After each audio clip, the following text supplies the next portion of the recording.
يا أيها الذين آمنوا استعينوا بالصبر والصلاة إن الله مع الصابرين ولا تقولوا لمن يقتل في سبيل الله أموات بل أحياء ولكن لا تشعرون ولنبلونكم بشيء من الخوف والجوع ونقص من الأموال والأنفس والثمرات وبشر الصابرين الذين إذا أصابتهم مصيبة قالوا إنا لله وإنا إليه راجعون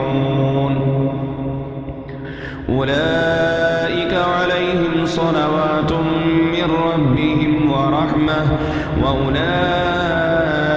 هم المهتدون إن الصفا والمروة من شعائر الله فمن حج البيت أو اعتمر فلا جناح عليه أن يطوف بهما ومن تطوع خيرا فإن الله شاكر عليم إن الذين يكتمون ما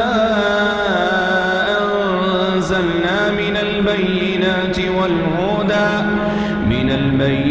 والهدى من بعد ما بيناه للناس في الكتاب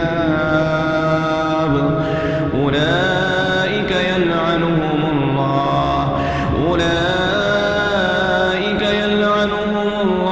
ويلعنهم اللاعنون إلا الذين تابوا وأصلحوا وبينوا فأولئك أتوب عليهم وأنا التواب الرحيم إن الذين كفروا وماتوا وهم كفار أولئك عليهم لعنة الله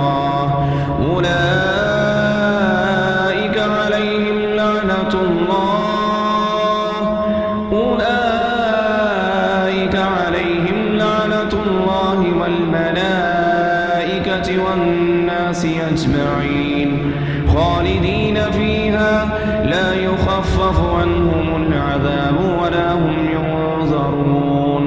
وإلهكم إله واحد لا